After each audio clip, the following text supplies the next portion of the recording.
Hey guys, welcome to today's video on sleep optimization for high performance and using this as your unseen cutting edge for high performance.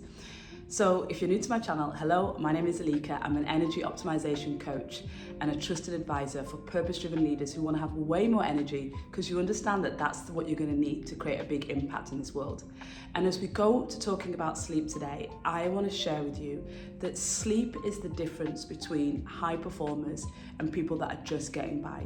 Sleep is the cutting edge between the metrics that you're not measuring that has the most ROI on your performance. And yet so many people want to look at time improvement strategies. They want to look at just basic nutrition. They want to look at exercising more, but they're not thinking about that moment when your body actually restores, repairs and rejuvenates to be able to optimize you in all areas of your life.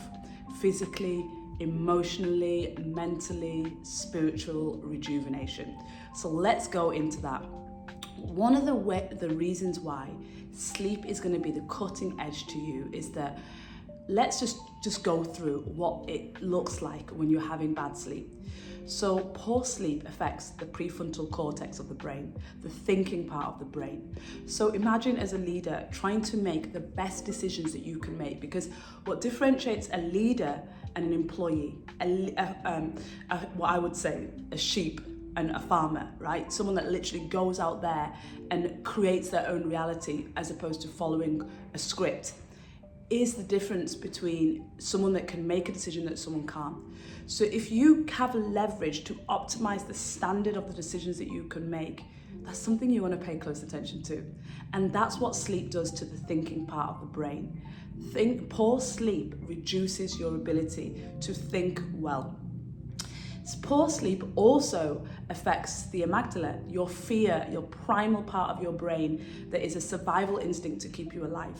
So you've noticed that when you have bad sleep, you're probably a little bit more snappier, you're a little bit sharper, you're not as loving and nurturing in your relationships, you are a little bit more on edge when things happen, you don't have that patience and calm, you definitely don't feel regulated.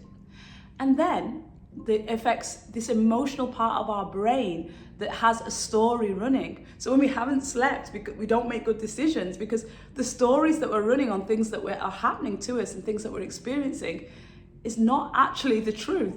And that is just part of what happens to our brain when we have poor sleep. Now, let's just talk about metabolism and the body's energy system when it comes to sleep. So we know that sleep is really where the body actually gets its time to do a lot of the repair process. There is something called the glymphatic system, which is actually the repair process that is actually happening in the brain when we sleep. And not to say also the liver. In Chinese medicine, traditional Chinese medicine, we talk about the meridian clock. It represents how every organ has its time to work, time to be optimized. And so when we sleep, the brain, the glymphatic system gets to work, but also our liver, which is such an important organ. I talk about it so much because it's the organ that removes toxins out of your body. Imagine not taking rubbish out of your house for a week or a day or a couple of days, right? So the liver has its optimal time between 1 and 3 a.m. So again, sleep, or the ability to be in deep sleep when that process is due to occur, is really important. But what sleep also does to our metabolism is it affects all of our hormonal response. So it affects cortisol, our stress hormone. So lack of sleep signals to our body that we're under stress, because clearly going to sleep when you're being chased for your life from an evolutionary perspective wasn't necessarily a good thing, right? So it's signaling. We also know that your insulin levels, so blood sugar levels, are not regulated when we have to sleep. So we have these hunger hormones that we call ghrelin and leptin. So these are the hormones that, tell us that we need to put our fork down and that we've had enough to eat, or not, tell us that we still are hungry. So from a metabolic perspective, our body's ability to literally convert our food into fuel efficiently, our systems that signal to our body that we have enough energy, that we're restored, that we are good to go through the day with every system fired up, is completely depleted. through a lack of sleep. So when you sleep, you get this opportunity for every system in your body to start signaling and communicating optimally because it's gone through its repair process. So let's talk about when we move to good sleep hygiene, what does that look like? So one of the things I absolutely love doing with my founders, because sleep is one of their main ailments, as it was for me. I love working on creating sleep hygiene patterns, and what sleep hygiene practice looks like is different for everybody, because the truth is, some people we're creating a sleep hygiene that works around young children's schedule. Some people were working it around late night calls or time differences, for example, from Singapore to the US. Some people were working with early morning rises or things that need to be optimized in the evening, their home responsibilities. So everyone looks different, but I can give you a blueprint that helps you to kind of visualize what it should look like and how you can tweak in each area to really optimize your own habits and routines when it comes to sleep, so it can be your cutting edge as a high performer. So the first thing I like to say is that good sleep starts in the morning, not in the night. Because good sleep starts with sending your body signals that it's in its natural biological state, which is the 24-hour clock, the circadian rhythm. And so what you want to do first is signal through the receptors of your eyes, sunlight, so that the signal that your body receives is that, oh, it's time to wake up. This is time to get going. So when we receive the sunlight into the receptors of our eyes within that first hours, we start signaling correctly to our hormones. So we shut down our deep sleep hormones. So, we'll talk about melatonin a little bit, but essentially what we're doing is signaling. So one of the first spikes that we see is a cortisol spike in the morning, early morning, naturally. And that's that spike, that one that we want to actually get us up, to stimulate us and to be alert. Then as you move through the day, you obviously want to make sure that you're fueled correctly at the start of the day with things that allow your blood sugar to be stabilized. So we want to start our day with a meal that has high protein and healthy fats, so we can really ensure that our body gets the main nutrients that it needs, and so we're not having these crashes. Now, if that all goes well, then you'll find that in the middle of the day, you're not necessarily using sugar or other stimulants. So what are the stimulants that we normally use through the day? Processed foods, foods that are essentially high in sugar and flour, coffee. These are the stimulants that we tend to use because we're having those blood sugar dips. We're feeling and sensing crashes in our energy, lack of consistency in our energy, and our brain is smart. It knows to give you a shortcut, and so that tends to come in the stimulants that give you that hijack of energy, which is essentially jacking your nervous system externally instead of creating that biologically, internally, working with your own natural systems. So let's say you've gone through the day and you've got a better blood sugar stabilization because you've ate the right foods, you've broken the fast with good protein, you've got some healthy fats in there, you're removing the foods with flour and sugar that create this artificial energy. And then you get through the day and you maybe have another one or two of the meals, a late lunch, an early dinner. And so in that later part of the afternoon, that's when you're starting to see the circadian pattern really starting to shift, because now, as you notice, we're actually following the sun. So we're following the stimulus of the sun in the morning, but in the late afternoon, the sun is starting to drop. And as that sun starts to drop, we will naturally feel that in our energy levels. Now, most people haven't done the right thing in the morning by having a good breakfast, maybe having therefore a good lunch. And therefore, now they start to feel that real plummeting of their energy crashing. But if you've gone well then, so far, you will actually be able to go with that tide. I tend to find that I hydrate a lot more around this time, so this is around 3-4 o'clock. But there is a signal internally that most leaders try to override, which is this sense that we are starting to wind down energetically. And so you don't want to override that system. You want to allow that natural system to take place. At 3-4 o'clock, your energy is slowly starting to decrease. And you want to start thinking about what is in the way of that is making me hijack my natural system, so that I have to stimulate to keep on going and to push through that. Now, 3-4 o'clock, then this is the time when you want to start thinking about, what do I need to wrap up? Because one of the other rules that I bring in for my sleep hygiene practices is 3-2-1. And 3-2-1 means that 3 hours before you sleep, you stop eating. So for me, I like to be in bed by 10 o'clock. So I like to have eaten by 6-7 o'clock latest. Then 2 hours before, I want to stop all stimulus. Now, being honest with you, I don't always stop my mobile phone, but I definitely try to avoid TVs, bright lights. If I'm at home, I will turn the lights to dimmer light. There's a horrible light that a lot of us have in our bathrooms. It's like a bright white light.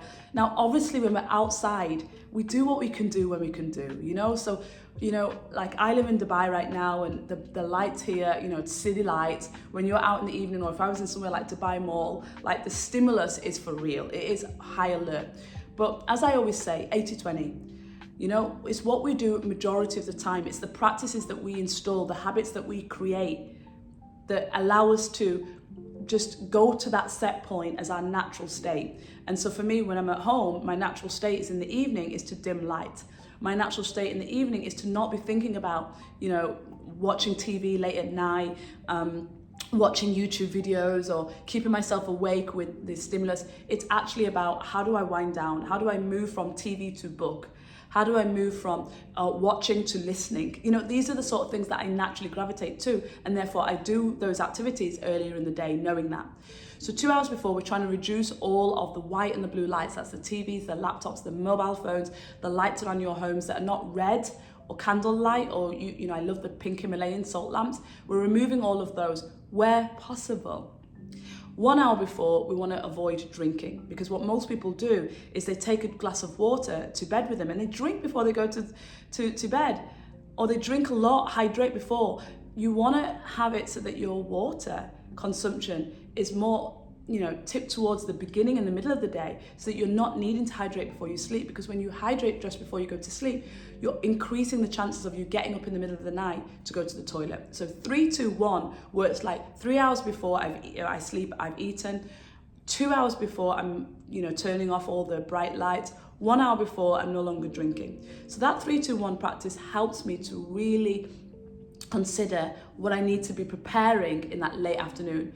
Also in the late afternoon, I'm really avoiding coffee. Now, I personally know I'm really sensitive to caffeine. Most people say I'm good with coffee. It's just like they say I'm really good with cheese. It's because we have a desire to enjoy it. But the truth is, unless you're actually hooked up to a brain monitor, or you've done that process like I have, you really don't understand the effect of it on your deep sleep. And us being humans, we know that there are patterns that all humans have. And so with caffeine, it takes about 8 hours to metabolize. So you're really looking at having your last coffee by 1 o'clock for that caffeine to no longer be in your system. And that doesn't matter whether you feel that you're caffeine sensitive or not. You really want to make that shift towards, you know, caffeine-free drinks. Maybe you can move to teas. And what I love about teas is teas can be so medicinal. Like, teas are also plants. And so all these different arrays of teas that you can have can be another way of you introducing different nutrients to your body in that later afternoon. And of course, in the early evening, that can be sleep teas like chamomile tea that really help your body to relax. So that late afternoon process is helping you to really be ready for your 3-2-1. And then of course, when you get into that last stage, which is actually when you get into bed, you really want to think about sleep conditions. So we know that we need a cool room for us to sleep. I'm somebody that loves the warmth. I'm so sorry to anyone that is around me that loves their air conditioning and loves their fans. I hate it. I love to be warm. I'm somebody that sleeps for 20 minutes in a sauna because I just love the feeling of heat. But like, you know, in the evenings, you want to be slightly cooler just to allow your body to become to a temperature that allows sleep to happen. You also want to be mindful of any lights, right? So we've already practiced our 3-2-1. So we've already tried to dim all the lights, but you want to be mindful of any lights maybe that are coming through from your curtains, from the windows, or, you know, sometimes in people's rooms, they have like flashing red lights from an alarm or something like that. These are things that you want to make sure are covered up or avoided so that they don't affect you. And of course, just be aware of anything that could be noise that is controllable that can be flooding into the area where you sleep. So set a sleeping environment or set an environment that is suitable for sleep. So, you know, it makes me think about how we treat babies before they go to sleep. So think about how we prepare babies for sleep. Everybody has to quieten their voice for the hour before the baby's due to go to sleep. You know, we turn off loud music, we wind down, maybe we feed and water the baby and make sure that they're fed well and digested. You may sing a song or read a book to the baby, you know, as they're in their bed. And there's that real process. So what's the difference between us and babies? Honestly, our nervous system doesn't know the difference. You know, the difference is really just their level of sensitivity and lack of exposure to all the things that we have. But the truth is that adults are just bigger babies when it comes to sleep, and they need a routine. So having a routine is so important, and that brings me back to where we started with the circadian rhythm. So having times that are set, that are routine, it really prepares the body. So when I say I like to go to bed by 10 o'clock, 80% of the time I'm in bed by 10. I give wriggle room an hour either way, either side. And then the same is for the morning. I like to be up by 6, 7 o'clock. So I have an hour wriggle room either side of that. But I'm consistent with that. I don't stop that at weekends. And at weekends I sleep in until whatever time. I'm consistent with that. So also my body then is in that rhythm. And so it knows what to expect. And therefore it makes my life easier. So just as a reminder, if this is not really clear to you, sleep could be that high performance metric that you could use instead of like your management of time and your shortcuts to biohacking. You know, just work with your natural biology and do things that the body is designed to do as human, and things will naturally fall into place. And sleep is such a big ROI that high performers just want to optimize, because if two people do the same job, have the same thinking, have the same resources available, but one prioritizes sleep, definitely they're going to see a much more increase in the outcome of everything that they do. So I hope I've inspired you to really look at your sleep hygiene practice and use sleep as one of your top metrics to get you great ROI and get you optimized in your energy through this natural way of supporting your body's energy processes. And if you have enjoyed this, or you think this is good for someone you know, give it a like and share.